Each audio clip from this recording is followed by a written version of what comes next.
There we go. I think we're set to go. Well, let's jump into this.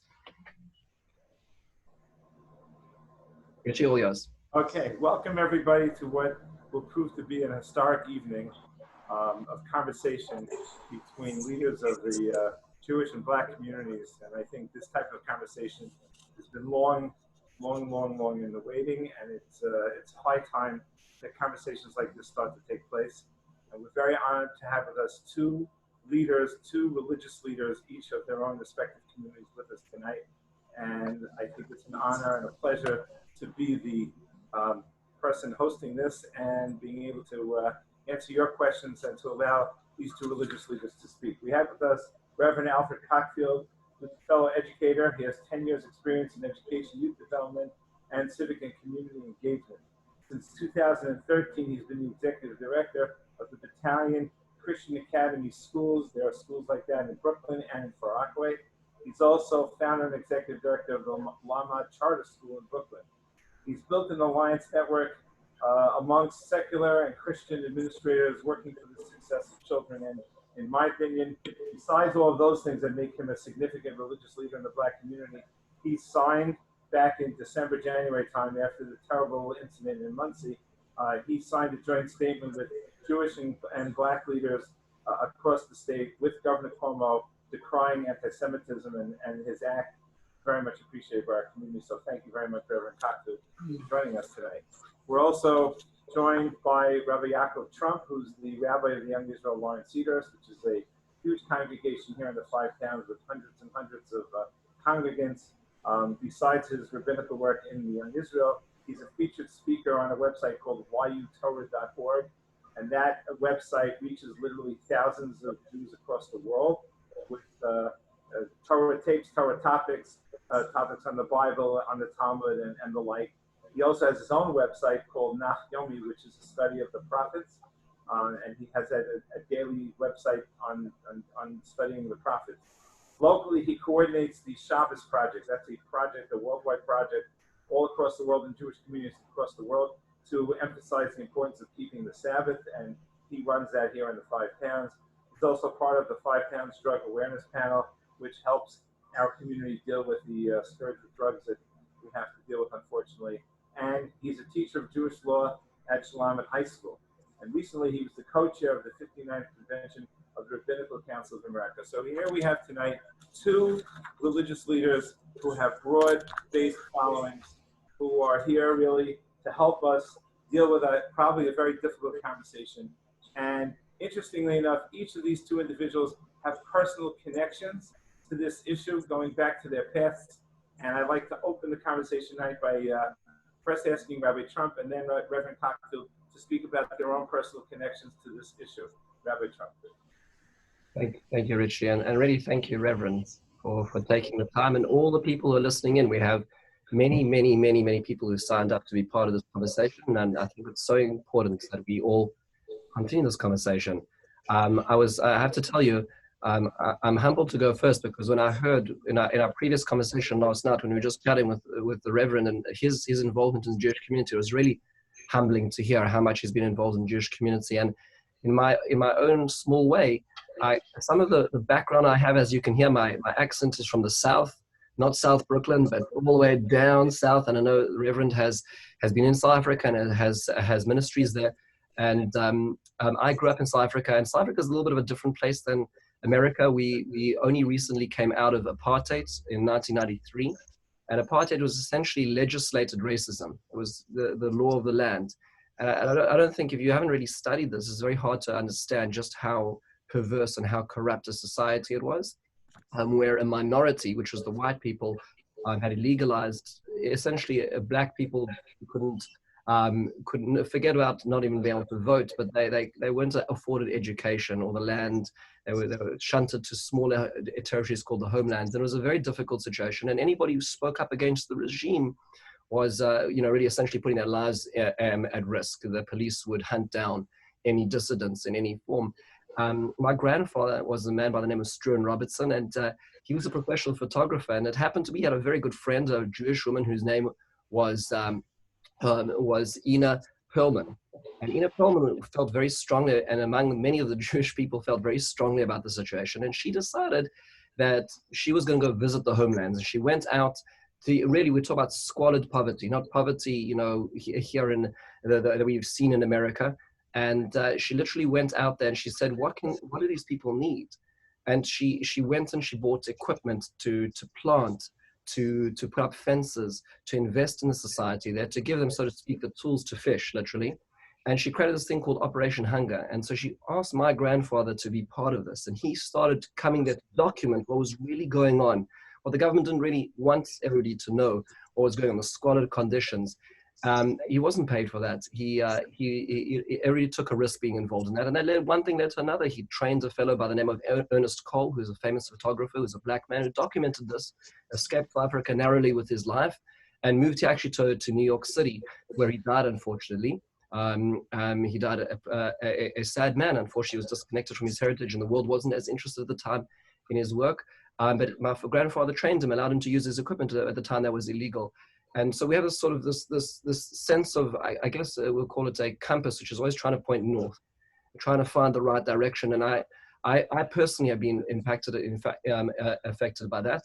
However, that's all in the past. You know, all the studies of poetry and protest poetry in South African and Nigerian and Kenyan and even American protest poetry, which we were educated on against the regime, against the infidelity of humankind.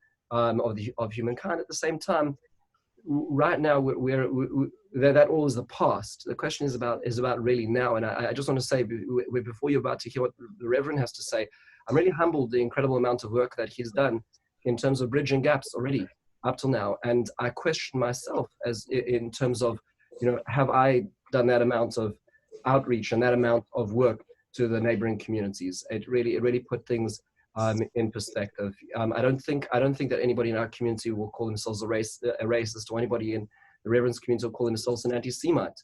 But what happens is that we just sort of live in our own bubbles, and we drift away from each other, and we rely on what headlines show us what, you know, certain individuals of a particular community look like, and that becomes our manifestation of what they are. And I think that present is more important than the past. That my past is something, but I think it's really about the future and the present, which is so important.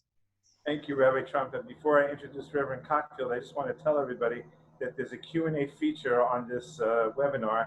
And if you have any questions that you would like us to ask each of the speakers at the end of the webinar, please feel free to put your questions up on the Q&A. And with that, I'm going to turn it over to Reverend Cockfield. Good to have you. Well, thank you, Richard. Thank you, Rabbi, for inviting me. And I'm very ecstatic to be a part of this awesome beginning of a conversation and relationship building. It's been 2 times since I've visited Yad Vashem. And what I would say for me personally is, when anyone takes time to go there, anybody, and to walk through those halls and the areas where the archives are and the pictures, and to see the concentration camps, for your heart not to be ripped or torn means that you're just not human. And so when I think about our alliances, we have more in common than we have apart. And so going to Israel more than once, my 3rd time. First time I went, my parents, I went with JCRC, Rabbi Michael Miller and Noam, and Rabbi, I'm drifting right now, my mind. And then going again with AIPAC and some colleagues of mine. Every time you go and touch the land, you know, some people call me a Zionist because they feel like, why are you going to Israel so often? But my faith is tied to the land of Israel. And besides my faith, my brothers and sisters in the Jewish community, who I've built a lot of alliances over the years and have great respect and admiration for. And so when I think about the amount of pain and turmoil and torment that my brothers and sisters in the Jewish forefathers went through, I only can reflect on what my forefathers went through, whether it's in Africa or even here in the United States of America. And so we want to get to the point of discussing and deliberating on what we have in common more than anything else. Because we could always find things that we have not in common. And I'd like to say something to inquiring minds want to know. Rabbi Trump, with a name like Trump, are you part of the Trump family, or you just happen to have that name? It was very fortuitous, I guess, or depends who you ask.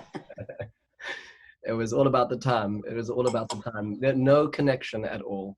This comes from Eastern Europe, and I believe that line of the family came from Germany. It was a little bit of a different side of the family yet. But they keep asking him about me. It's been very tough, you know. He has to respond all the time, you know. I turn it back to you, Richard. Okay, thank you, Reverend. You spoke about things we have in common. Unfortunately, both of our communities have been tremendously impacted by the COVID-19 virus, and I don't believe that each of our communities has a clue about how the virus has affected the other communities, because we're so busy in ourselves and our own suffering. I think it would be great if we could each speak a little bit about the COVID-19 experience for each of the communities, and then maybe we talk about how we've operated in terms of reopening. I do want to say personally, living in Far Rockaway, that even for people who are coming into this Zoom from the 5 towns, Far Rockaway as a zip code had the highest per capita COVID case count in the entire Queens, and Queens had the highest per capita COVID case count in New York, which had the highest per capita case count in America and the world. So you're looking at a place right near all of us that had the highest per capita COVID count, and that was equally impactful in both the Jewish and the African-American community. Reverend, if you could please elucidate. Yeah, it's very disheartening, I think, for both the Jewish and African-American, but speaking from the African-American perspective, you see a huge disparity. You see a huge lack of ventilators, PPE equipment, and the list goes on and on and on. And we realize and we recognize that it is a lack because of the lack of resources.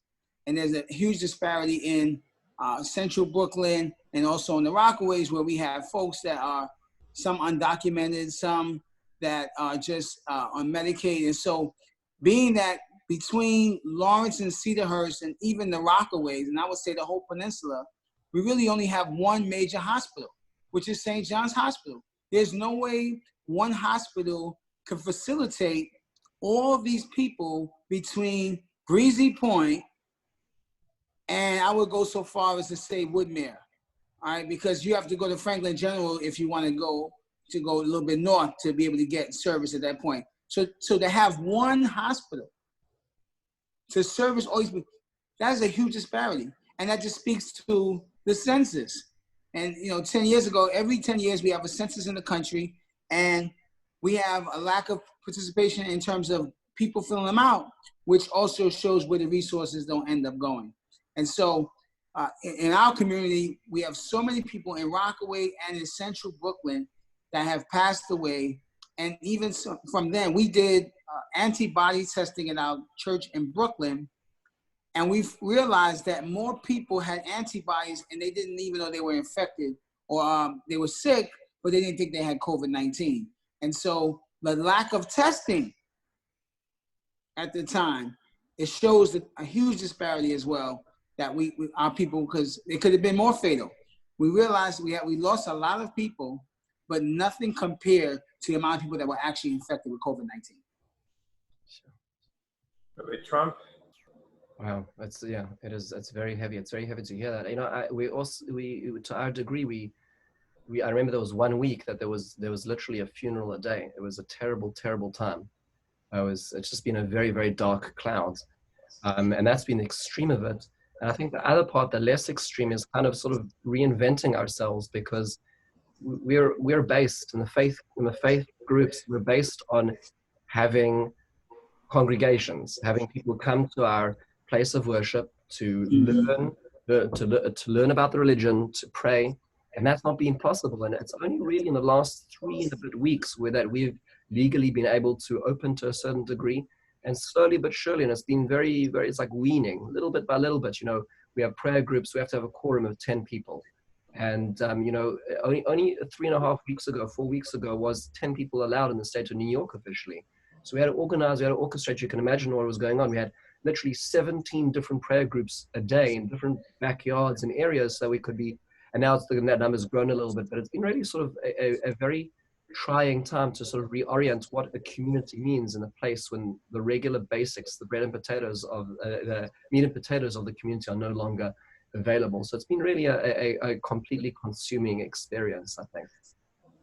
Rabbi, could you also speak to the recent media depiction of Jewish communities as being in violation of the social distancing laws, and how this community has taken such extreme steps that we've been actually more conservative in these things than even what the state is allowed? Talk about that. That's a good point. Yeah, I find it's very hard. You know, it's very hard. The media always catches somebody, and somebody. It's very exciting to catch people who don't do the right thing and to sort of make broad strokes. And a lot of folks kind of see, you know, that there was that funeral in Williamsburg, and you know, and you kind of see all these Jews, and they're breaking into the parks, and you kind of get the sense that the Jews just don't care about the law or anybody else. And you know, on our front, we've been trying. We don't even do what the state does. So we have an extra boundary where we waited 2 weeks after the state allowed congregating. We waited another 2 weeks just to start. They did it in such specific ways. There was like seats, and then a 7-foot gap or a 6-foot gap, and then another seat. And it's been a very, very slow and careful process. And so, you know, I thank you for picking up, Richie. It's just we've been trying very hard to be law-abiding and caring citizens for the rest. And I'm sorry that sometimes it seems that some people take the front page more than others. Thank you. You can't believe anything the press says. No, right. You know, to speak to that point, you know, I think, and you guys are in Long Island, so the Temple, so you're in a faster pace than we are in the city of New York. But I mean, as religious leaders, there is our conscience, right? Do we want to, like you said, we're taking our time because what? We lost so many people in our congregations that we don't want to open back up, and we have more fatalities, right? So being mindful of all of that, even in the law. And so, you know, but then the other side of it is we have a congregation that looks to you for leadership, that looks to you for spiritual direction, that you have to, you know, the way the funeral home industry took advantage of this situation, and you had to, or you could only have a few people come in because they wanted to get more and more and more in so they can have more and more money every day. Meanwhile, we can't give them a proper send-off, a proper funeral to be a blessing to them, for they were a blessing to our congregations, correct? And so all these things happening shows another part of disparity for both communities. Thank you. Thank you. Very important.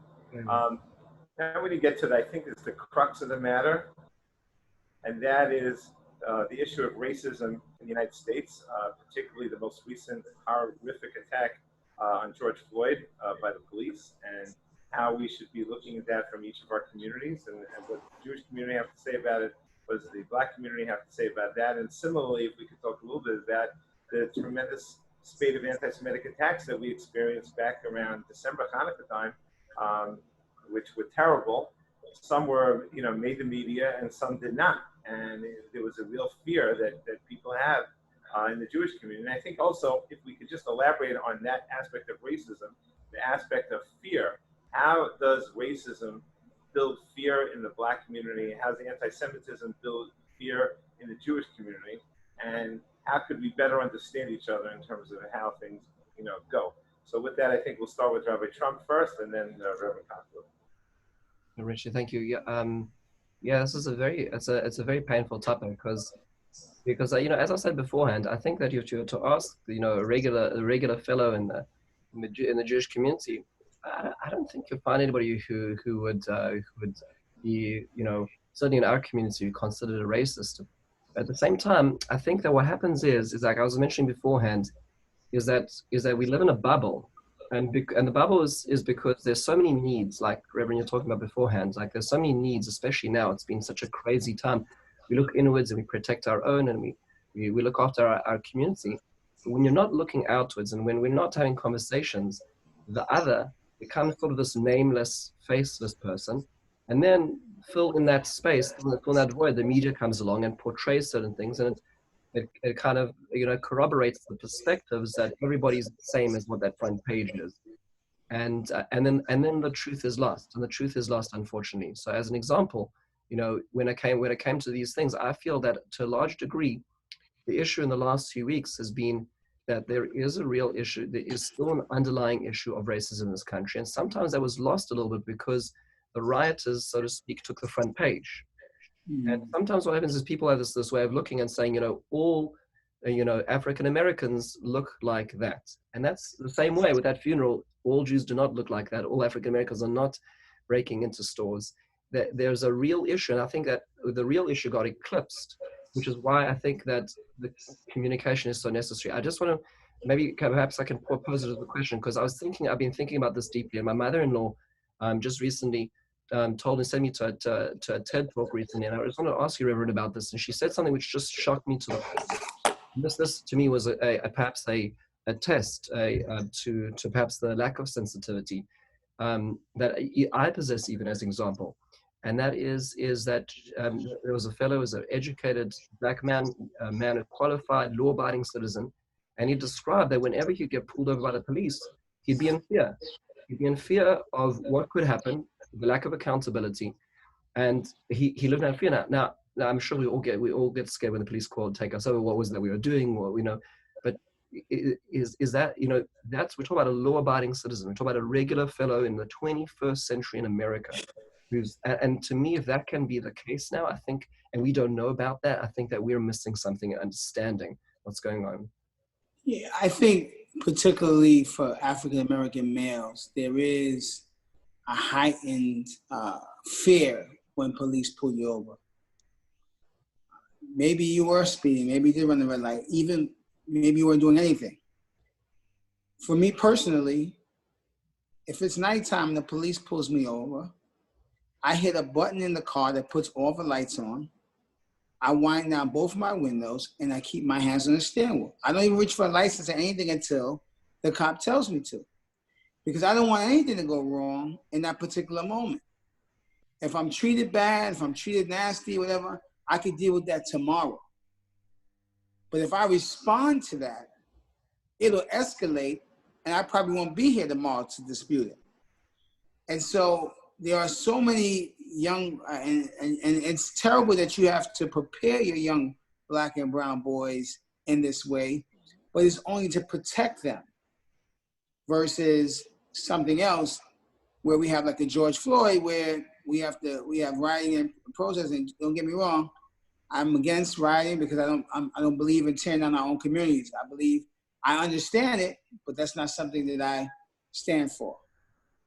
And so when these things happen, it explodes because mothers and siblings are thinking about, that could be my son, that could be my brother, wrong place, wrong time, things get out of hand, and next thing you know, we're planning a funeral instead of a dispute that we could be taken up with the authorities. So it's a real reality in our community that African American males, and we saw it last weekend or weekend before, young man in the parking lot under the influence, fell asleep, car had to be in park, and 10 minutes later from the cops come, he's dead. And so how can it escalate so quickly? No sensitivity. He was responding to them quietly.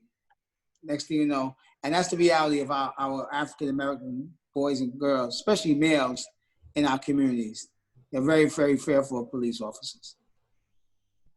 Okay, I'm going to just push the question a little bit harder, and I want to thank both of you for your words on the issue of racism in America. But I want to talk about anti-Semitism in America, because that's something that we really do feel.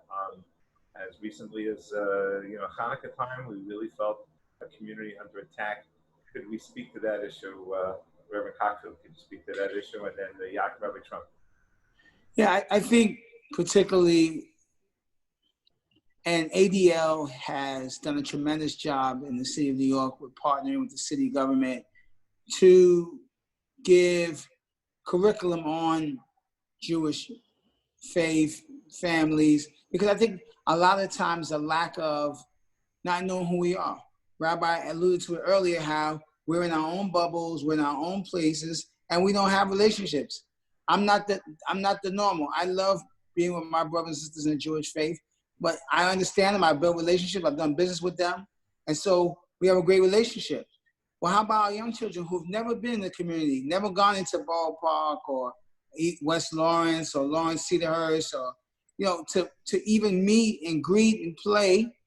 We see that a lot of the young boys play basketball, Black and Jews. Young boys play soccer, Blacks and Jews. And so what are we doing about bringing them together? So I commend ADL for wanting to do that, because I think it's a lack of just not understanding who our brothers and sisters are. And if you don't understand, you don't appreciate, you don't love someone you don't know, then you take advantage of anything you don't love, you take advantage of, right? And so if you have relationships, and we foster relationships between the two communities, we can see a vibrant relationship between our African-American boys and girls and our Jewish boys and girls going forward. Because what happened in Spring Valley is terrible. To lose someone, to be attacked on Shabbos is senseless. I very much appreciate what you're saying about education, and it speaks to the idea we kind of live, we live alone, so to speak, in our own communities, and that's why a lot of there's this lack of awareness. It's for us just to, I guess, to articulate the fear on our side. I grew up in South Africa, so I know what anti-Semitism is. It was much more uncomfortable being overtly Jewish in South Africa, and one of the amazing things when I came to America was that people kind of, especially in New York City, people kind of accepted you. You could, I remember I was once walking on the subway and there was a fellow who was just doing a handstand in the subway, and everybody just kind of walked past him, didn't bat an eyelid. Everything was fine. In New York City, everything's fine. And I felt this sort of general comfort of walking around proudly, sort of looking like a Jew. And I felt that there was something very special. And unfortunately, like for me in the last 2 years specifically, I felt this sort of growing sense of apprehension, especially being overtly Jewish and going to Jewish institutions after, we've had the Pittsburgh shooting in a synagogue 2 years ago, and the Poway shooting out on the West Coast. And then these attacks, unfortunately, seem to continue, and it emboldens the next folks. God forbid there should not be others. But there's also an apprehension in the Jewish community as to is it safe to be overtly religious? And that itself is a terrifying thing, that in the United States we could be facing that as well.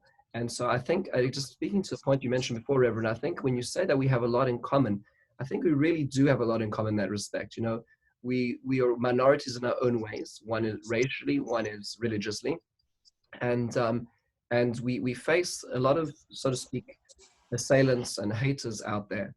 And we are, I think we owe it to each other. Our communities owe it to each other to band together to attack these or to defend ourselves against these attacks, which are the prejudice attacks on us just because of who we are. Okay, thank you. Yeah, go ahead, Reverend.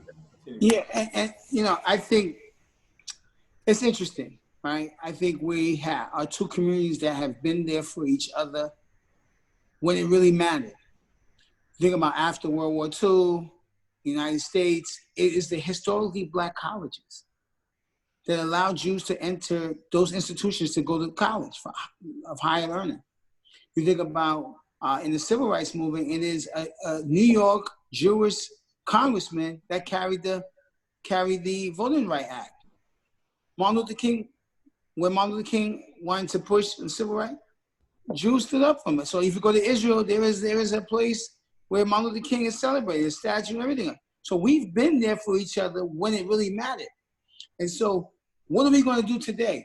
Are we going to continue? We think about criminal justice reform. We think about so many different areas that we have been bonding. I did a screening back in January on Just Mercy with Rabbi Angela in Manhattan, and we really brought the Congress, and we continue to foster this relationship between the two communities.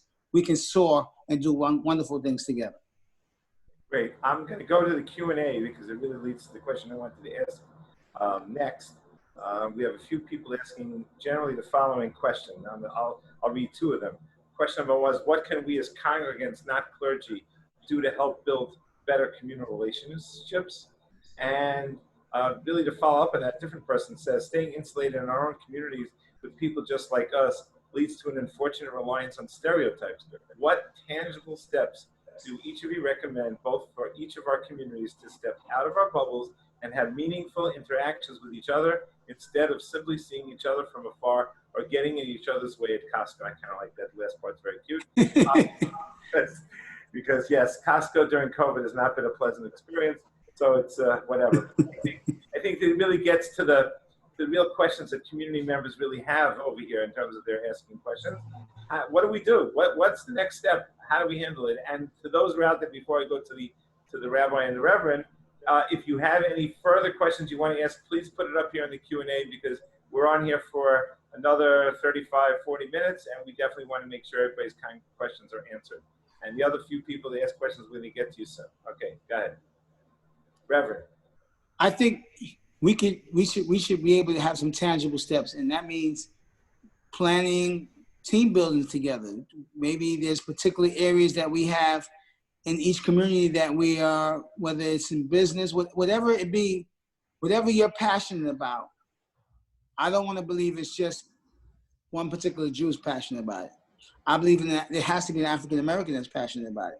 And so it's taking those things again that we both are passionate about and building together. That's what I would say.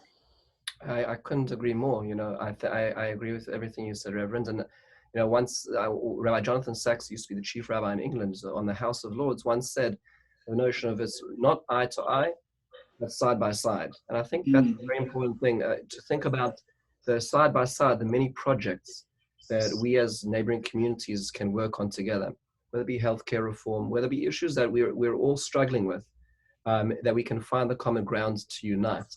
And actually, it's just interesting, there's been talk of a task force actually on this side of town by the JCC in the 5 towns to try to put together a coalition to find these things. So we're actually very hopeful that some of that is going to be happening. But I think that there's more than the 3 minds in this room right now on the panel. I think that in the audience, there are many people who are very capable, very experienced people who can think of, like you said, opportunities of growth where we can unite, and whether it be politically, we have more clout together, or just, you know, financially or socially, that we're stronger together. I would just add one other thing, which I think is really important. It comes back to the Costco example as well. And I think that because living in New York is a tough thing. And I remember my first experience when I ever came to New York. I was in camp in America, and there's an area in Washington Heights where you're coming down Amsterdam Avenue, and you have to take a left across 2 lanes of traffic to get onto the George Washington Bridge. And I was sitting in the passenger seat of the car, and already that's a little strange because it's the other side of the road here in America. And I remember the guy literally, my friend just goes straight through the line of traffic like a car arrives just like an inch by the windshield. And I'm like, oh my goodness. I said, is this what it's like living in New York? I mean, I really hope I don't become like that. And you know what? You become like that because that's how you have to survive.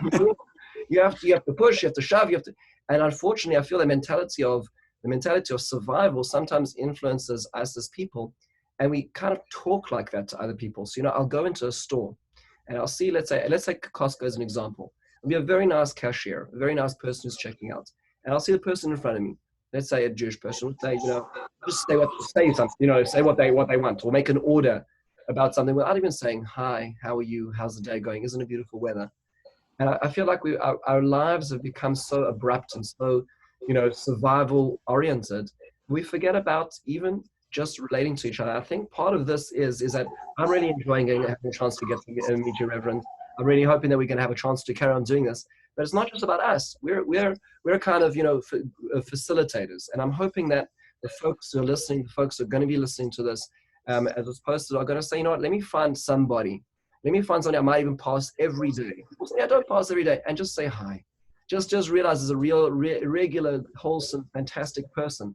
Building bridges is not made from the top. It's made from every grassroots effort. So I think that's really also an important part of that constitution.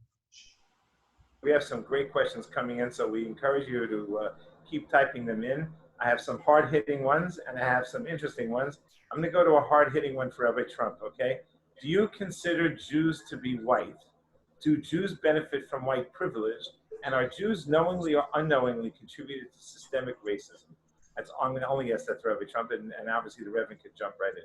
Oh wow, that's a tough question. So Yeah, the truth is that Jews are certainly not only white, and all you need to do is go and spend a little bit of time in Israel to see. There's you know, as Reverend, you know, there's Ethiopian Jews, but forget even Ethiopian Jews. You should realize this.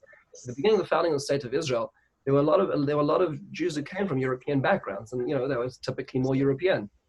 But you know, in the 1600s, more than 50% of the Jewish community was living under the rule of Islam. And many of those, what we call in Hebrew Mizrahim, they come from the east, literally, those populate Israel today. And they are much more Middle Eastern than they are European in any form of fashion. So just to sort of clarify, here perhaps in America, a lot of Jews came from Europe. So you're sort of seeing that mode of or model of Jew. That's one thing. But in terms of you know, Jews contributing to white privilege, it's interesting when you look back at South Africa. Let's use South Africa as a model for a moment. In South Africa, you had a minority which was benefiting from a majority, essentially, right? So you have the white culture, and you ask the question: so how did the Jewish community deal with it then? Now again, this is much more an extreme example, right? Because they're you're literally off the backs of others. And to be honest, a lot of people, a lot of Jews, kind of just did well, and they didn't protest too much, and they didn't take advantage too much. They kind of just sort of lived this kind of quiet, you know, life in the middle. There were many who led the civil rights movement. The lawyer of Nelson Mandela and the Reverend trials in the 1950s was, of course, a Jew. You know, so there were many who fought that fight.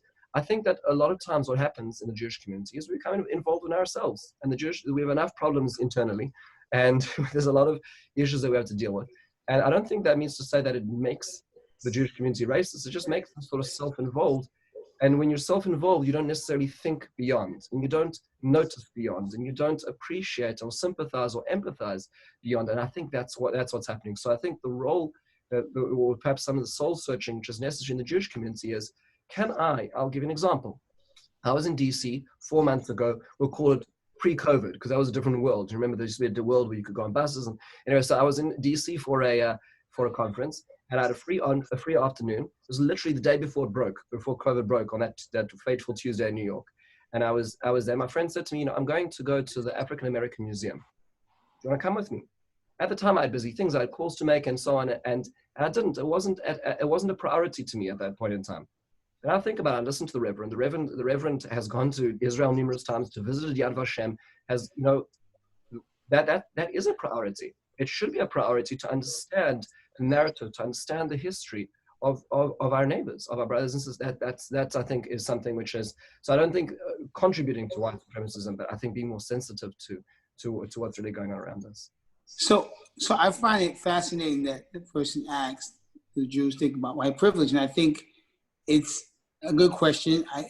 I was told this week that I have black privilege, which kind of annoyed me, but it made me thinking about white privilege versus black privilege. And I understand that when you talked about the question about policing and how does a African-American male respond, how do they feel when the police pulls them over or approaches them, there is facts that would say that maybe more than likely you may wonder why cops pulling you over, but you wouldn't be worrying about it escalating as a white Jew, right? Or is it? So that, I think that's where the question comes from. Is it to rightfully say I have white privilege? I don't think people think of it as that way, right? And the person was telling me I have black privilege because they said, oh, because you have connections, you can talk to the governor, you can talk to the mayor, you have privilege. I said, no, I have relationships, but not privilege, right? Privilege means that I walk into a place or I pull up somewhere, cop pulls me over, and I have nothing to worry about. Right. So Reverend, you're consciously. Right. Yeah, you're right. So, you know, I guess we don't think about that because that's kind of the world we've grown up in. So I think that's a very good point. And if the way you're framing it, then the answer would be yes. But I don't think the answer, and the same answer that you answered the individual who accused you of black privilege, the answer isn't that we should apologize for society acting normally. Meaning to say, it should be normal that we shouldn't be afraid. It should be normal that we walk into a store or we apply for a job and we shouldn't be discriminated against. I think what that means is that we need to think more carefully how to eliminate the scourge of where there is we'll call it privilege or normality, which is in existence. I think that's important. I sometimes see people like apologizing for being white, and I don't think we should be apologizing for what we'll call perhaps normal society operating. We should be trying to rectify why it is that the part of society is not accessing normality. That's what I think is important. Rich, if you allow me one more thing. I spoke to a colleague of mine, Jewish woman, won't name her name, but very influential. She was targeted through her staff. And I said to her, you know, I get it. There are some people, I have Jewish friends, they're concerned, George Floyd and all, but they don't even know what to say, right? You don't want to say something and people feel it's insensitive, or you just don't know what to say, right? You know it's wrong, you know it's terrible, but you just don't, you don't feel what we feel, right? There's a little disconnect there. And so I can't be mad at you because you took a while to come out with a comment. Maybe you're just in a place where I've been shocked. My sister will tell you, whenever something devastating happens, it takes me a while to respond because maybe I'm in shock. Maybe my trauma is different from other people's trauma. How people respond and things are not all the same. And so we can't hold people to the point that we feel that they should have responded right away and said something on George Floyd. We see corporations who historically don't do anything on race, don't do anything, have stepped up, have changed their policies, have included and started promotions for African-American male and females in their organization. That's a totally different scenario. When we talk about people who are servicing and working with African-American on a daily basis, I couldn't say that that person's a racist and that most of their time they're spending is with Black and brown people. So Reverend, can I just ask you, I'm so interested here, what is something like, you know, so like speaking to that, sometimes we hear this news and we're all reviled, we're shocked by when we hear something like happened to George Floyd. You know, he literally murdered in cold blood. You know, what is a reaction that would be helpful? What is something which would express the empathy that the Black community would want to hear? So I mean, different people, different organizations do different things. And give you an example. I'm on the Flushing Town Hall Board. They're putting out a statement about African Americans in arts. That, you know, we should make sure that we have a space that is more inclusive to them. Not that they didn't do it before, but just to be more deliberate and intentional going forward. And the same thing with, you may think about banking, whatever it is. Can we do something more intentional and deliberate to assist, to prevent, to enact? It's just like putting a statement out. The press covers things, right? And I said you can't believe anything the press says because they put out things that they were breaking in every store in Manhattan. When you went, the stores weren't ever touched. So, you know, you can't believe everything. You have to take time to really do the proper investigation yourself and do your due diligence and to find out so you could be effective and help that particular area. So we as people, we have to take the onus on put it on ourselves to be deliberate and intentional in the being a help versus a persecutor, if you will. So I would like to jump in and make my own statement on this question that we're talking about and related to the recent protest in Far Rockaway. I think the most important thing that we could ever establish is just dialogue. So in my community in Far Rockaway, as the Jewish Community Council's chairman of the board for many years, I have deep relations in the African American community with pastors and with politicians, and those relationships I think are critical and crucial. So I know that when something happens to the Jewish community, I'm going to get a phone call from my friends, and I consider them friends, to say, what's going on? What could I do? How could I help you? And similarly, if something happens the other way, like the George Floyd thing, I'm able to call up and say, what's going on? What could I do to help you? Now, when this protest came out and we were very concerned what was it going to look like. Was it going to look like a riot, or was it going to really be a peaceful protest? It's the very fact that we had those contacts, or at least I had those contacts, that enabled me to get to the root of the protest, who was organizing it. And then I ended up having a conversation with him, a wonderful young man. And I said to him, what do you need? And he's, discussing what he's going to do, and he's promising to be peaceful. I said, I didn't say the Jewish community is going to participate with you. I asked, do you feel that at this moment in time, it helps your cause for the Jewish community to be there with you? Yes or no? If you tell me no, I respect that. If you tell me yes, I respect that. So when he told me yes, we then mobilized. We got at least 100 people out there. And I had somebody asked here in the question, there was a sense of fear in some parts of the neighborhood about where this was going. When I marched in that protest with all those people, I did not have 1 ounce of fear going, because I knew I was walking with my friends. These were people I know. These were people who care about me, and I care about them. And that the only way that we can foster the positive relationship is to continue to talk to each other. So that's just my speculation. Richard, you're absolutely correct. When the George Floyd thing happened, JCRC on the phone with us, asking us how they could be helpful, put out a statement, ADL as well. These organizations, APAC, want to be helpful and thoughtful about showing up. And that's why I said before, we have a history of always being there for each other when it matters. Mm-hmm. And so we have to get back to that place. My father was telling me years ago how the relationship in Jewish businesses or whatever, they depended and trusted African Americans to run their business when they were not there, and had no fear of them robbing them. So there was relationships before that we can foster and bring back and go forward in the near future. Okay, Reverend, I have a tough question for you. Okay. The question is, Black Lives Matter is a very strong movement today. We hear rumors in the Jewish community that there is an anti-Zionist platform in their agenda. Is that accurate? And then follow up with, is Black Lives Matter an organization or a movement? I think there's some confusion in our community. So, tough question. What was the question about Zionists? There are rumors that there is an anti-Zionist platform in the Black Lives Matter agenda. Is that accurate or not? Not accurate based on my knowledge.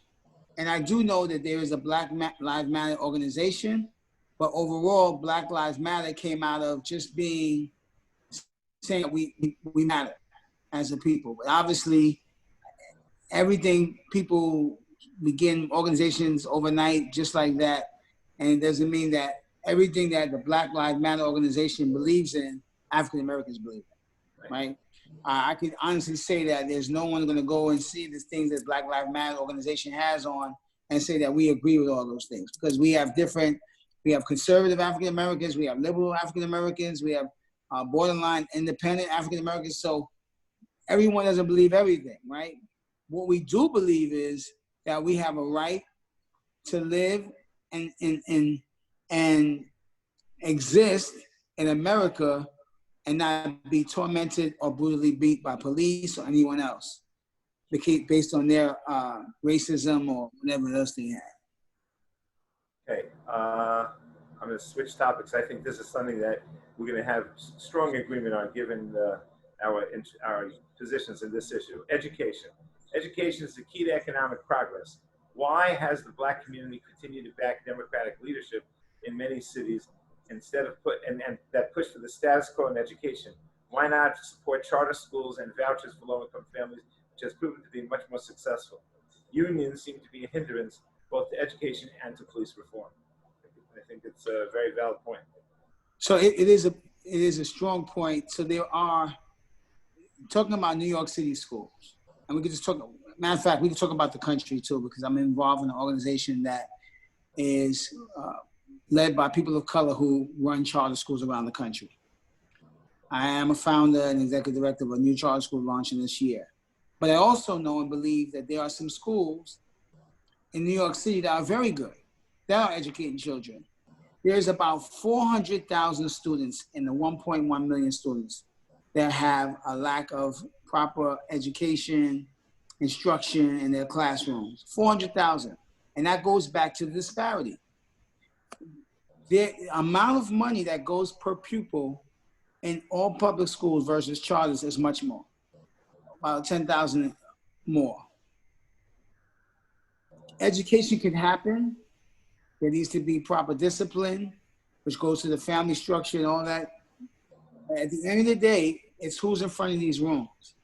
And so the unions sometimes do a disservice in allowing teachers to stay in classrooms and they cannot educate. That is something that, whether you're Democratic or Republican, it doesn't matter, this happens all across the country. In areas that should not, in areas mostly of people of color who lack the proper instruction. And yes, it is the tool to economic freedom. It is a tool of taking out of poverty. But if you're not getting it, then racism continues to happen. Yeah, And so, okay, I have a follow-up. I know. Okay, can I just add in just a point there? I just think it's important to realize, like the Reverend was saying, is that there's a long history. Meaning to say, I'm witnessing South Africa. South Africa right now is going through long pangs of correction right now, and there are a lot of issues that need to be worked out. But a lot of those issues are as a function that a large number of people were deprived regular education for a very long time, and they brought up broken homes because they were not afforded that opportunity. And it takes a long time to get there. So I just, in terms of forgetting policy for a second, I think it's important to realize that it's going to be many generations of working really hard to allow everybody to get back to that stage and to that afforded allowance.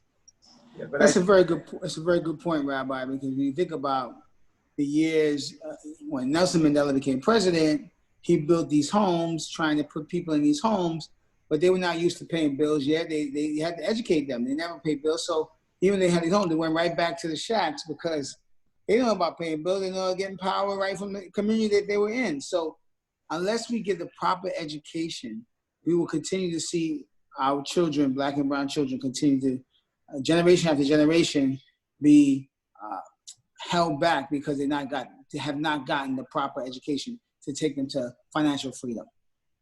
Okay, but that may take taking on the teachers unions, which have traditionally backed one particular party in America. And I think that just like we're attacking the police at this time for what they do in terms of being racist, the fact that teachers don't stand up, and as I'm speaking as a school principal, we have an advantage in a non-public school system and in the charter school system to really hold teachers, to the feet to the fire and make sure they're doing their jobs and that they should go above and beyond, not just sit back. So I think that we need to hold the teachers unions' feet to the fire and make sure that they're doing the best that they can to educate every single child instead of just protecting their own people with the teachers. Yeah, And I speak as a former member of the UFT. I was a public school teacher for a number of years, and I found them to be completely against educational progress, in my opinion. They held me back from doing what I wanted to do to the kids. So it's interesting. During COVID-19, the amount of money that was spent for remote learning through the public school system, but yet a lot of children did not get educated, right? And I made a point to say that you show me the teachers who had great relationships with their students, I'll show you the classrooms and remote learning that children actually showed up, right? If you didn't have a relationship with the children during the school year, you best believe those children are gonna wake up if they have the choice now to stay in their bed to go to no class with you. So it goes back to, where's your heart? If you're going to teach, hold yourself accountable. Hold yourself accountable. Do I love this? Is this the tool God gave me? If God gave me this tool to teach, then I should be teaching. And I should not stop. Little plug for Lamar Academy Charter School. Lamar, the Hebrew word, means learning and teaching. Little plug means teacher has not taught until a student has learned. That's right. So we believe that you are not teaching. If the student leaves and still have no clue what they're doing, you didn't teach. Thank you. That spoke to my heart. Thank you, Reverend. Okay, here's another educational question. And this really goes to establishing a better connection between our kids and our different communities. How can we integrate if the Jewish community continues to operate in its own silo with their own schools, and the Black community operates within its silos in their own churches and its schools? How do we get the kids to integrate in some way, and I'm not going to use the word that this person, no integration of schools will ever work, and we have to be real. So how do we do it if we're not going to integrate the schools properly? We're all going to be in our own separate systems, especially the Orthodox Jewish school system is going to remain, because it's the only way that we can continue our traditions by having that system. Yet we still need to find a way to bridge things. How do we do that? I'll start with the rabbi on this one. Very strong question. A very strong question. It's hard. You know, the Orthodox Jewish movement in general is somewhat of an insular movement, just by design, and so it makes it difficult. However, I don't think that that necessarily the answers lie in what we're doing already, but perhaps things that haven't been done yet. So I think that, you know, the Jewish community in New York is big enough to have sports leagues that they operate within their own sports leagues. What about, you know, if the sports leagues were expanded a little bit as well? You know, Yeshiva University was in the NCAA before it got closed down this year. And that was a really exciting moment there. But I'm saying, why wait for the NCAA as an example? When it comes to sports or social community work together, there's no question that our teams and our collegiates have spare time. And there's no question that there's an unending social need for projects around the community. There just are. What about if we were to create some sort of way of utilizing both communities to work together at something? That's perhaps it's extracurricular, rather than trying to say let's reshape the system. Let's look outside the system in that spare time. That might be a possibility. Oh, wow, here's a good one. And you want to respond? Well, the Reverend didn't have a chance in this one. Yes, go ahead, Reverend. Go ahead. I'm sorry. I'm just looking. Real quick, I won't be long. I know you're trying to get to all the questions. So I'm a part of APAC's fellowship. It's an FR fellowship. We African Americans all around the country, we come together. APAC did something phenomenal last year. They do it every year, but this year, because of COVID, they're not doing it. It's called the African American Leadership Summit. And it was in Detroit last year. And we ended the trip on Sunday, and we went to the African American Museum in Detroit, had brunch with our brothers and sisters from the Jewish community, had brunch together, and then we walked the museum together. How profound is that? How powerful is that if we can have our young people go drive on a bus down to DC, to the African American Museum, to experience that, which you need a week, but just a day it gets it started. Or go to any, you know, we talk about Holocaust Museum. There's one in New York, Miami. There's different places. We can take time to learn about each other together. And that begins to have real, we may not integrate, like we have non-public schools, yeshivas, we have Christian schools, we have public schools, we have charter schools.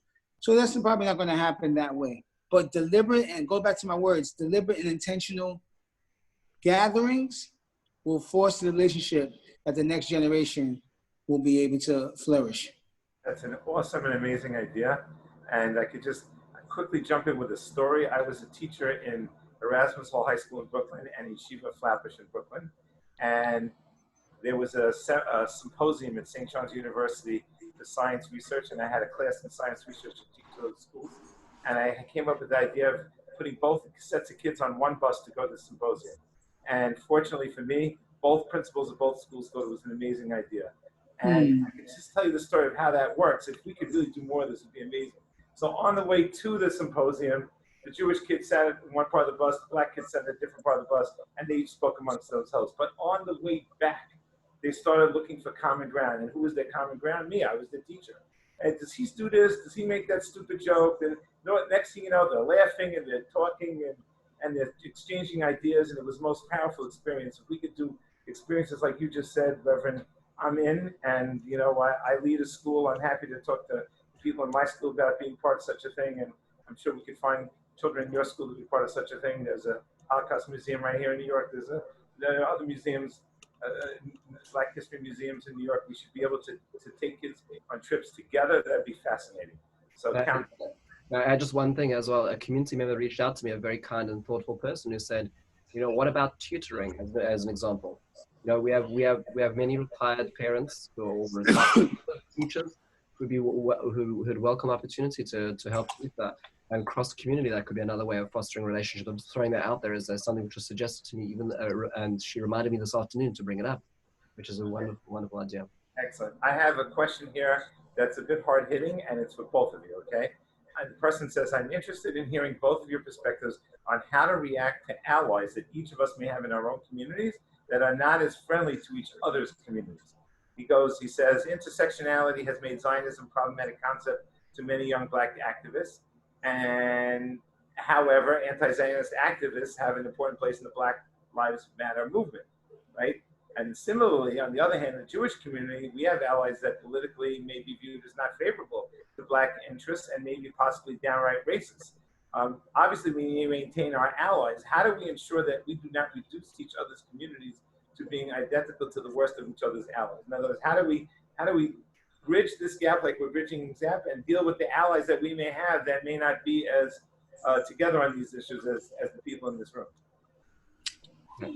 Well, I think that's very profound, because if you don't engage a person, you can't break them down. So it's essentially, if someone's continuing to be nasty to you and you continue to be loving to them, love will conquer, right? And so if you have allies who have objections to Zionists or whatever it is, doesn't mean that they can't have a conversation and sit at a table and be able to dialogue, because we don't have to always agree on everything.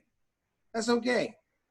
But we should have tolerance, and we should have the ability to be able, when you go to Israel, it baffles me. It's not just Jews in Israel. There's Christians, there's Muslims, there's different people that are there for the most part and live together, versus the minimal people who are terrorists or anti-whatever, Semitism, or being, there is more people that love each other based on, and not based on their religion or their faith, but based on just human communication, working together.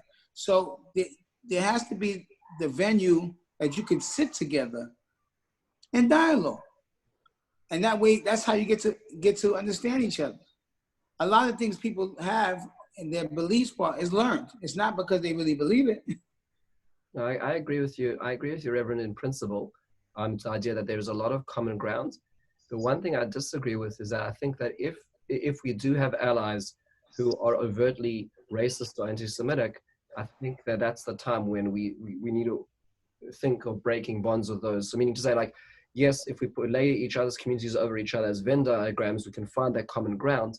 But I think the way this question was worded was that what happens if there's groups, let's say on our side, which are racist, or groups on your side, which are anti-Jewish? I think that's a red flag. I personally, I wouldn't feel comfortable operating with a group which has bias, overt bias to another community. And I think that's where a line I would draw.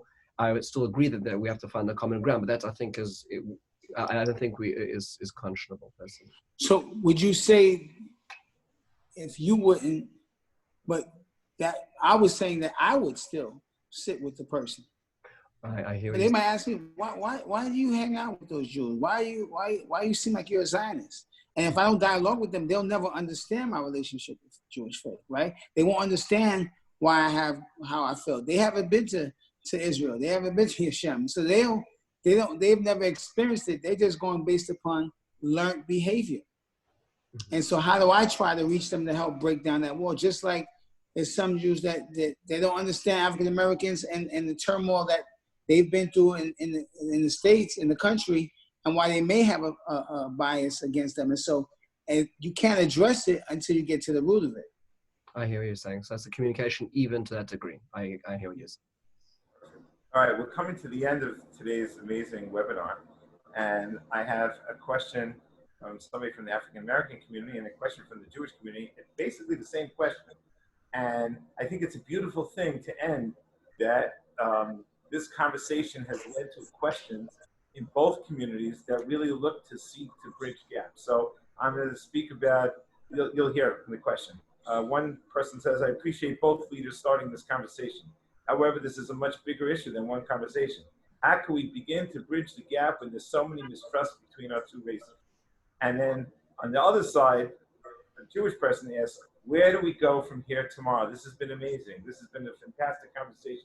Very brutally honest and open. We've covered amazing topics together, and we've really started to bridge an understanding between the two communities. And it's great. What are we doing tomorrow? How do we bridge this gap? I think people here who joined tonight really want to come together. You've been both so wonderful about this. What do we do? Lead us and tell us what we need to do next. Okay, I'll send that to the Reverend first. That, I think, listen, so Rabbi Trump and myself, we talked about this is just the beginning. And we really meant it. We really want to bring communities together to bond, collaborate, and build together. We think about the different areas that we coexist in. I live in Bayswater. I have great neighbors, one next to me that is a Jew, and the other one is a minister as well. And we all bond. We talk, we sit down, we go to each other's homes. And so it's continuing to do that, not just us, but bringing our communities together to do that as well.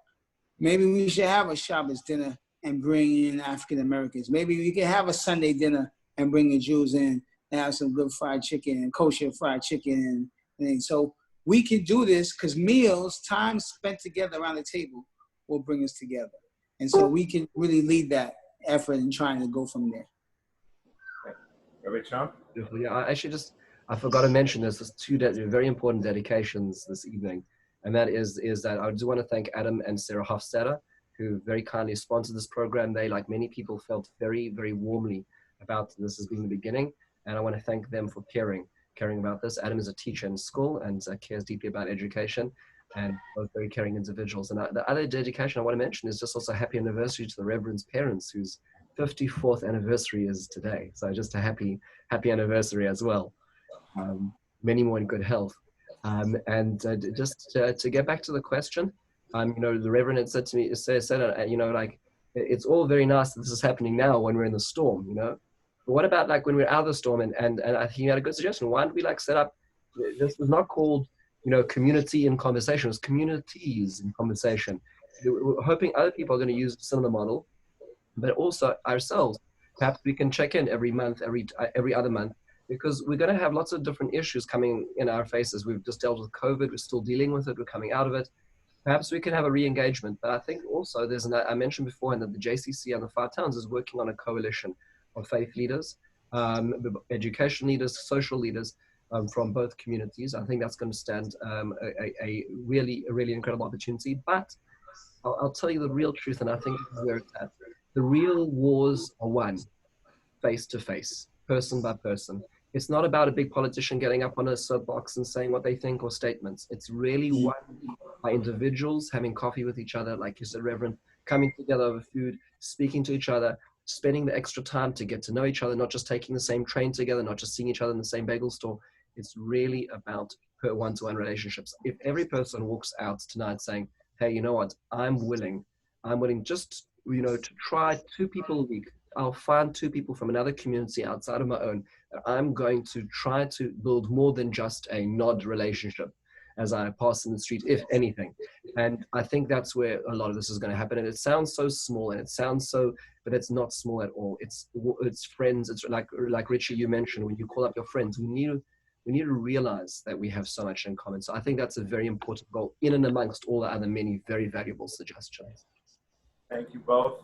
I think as you would both agree that the Bible tells us that all men are created in the divine image of God. And if we would just respect that and look for that in each other, racism and anti-Semitism would go away in a second. I think we lack that sensibility. I think the idea of that Costco comment was amazing because, you just see somebody, you kind of look the other way, you don't even deal with them. We don't treat each other with the proper respect. And if we could learn to do that, that's an amazing step.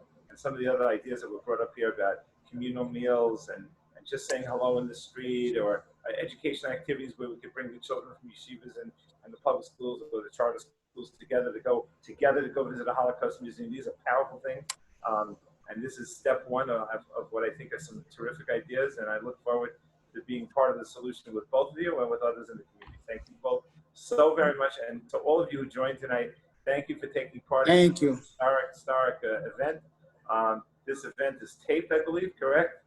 And so we'll get that out to people so people can listen and hear.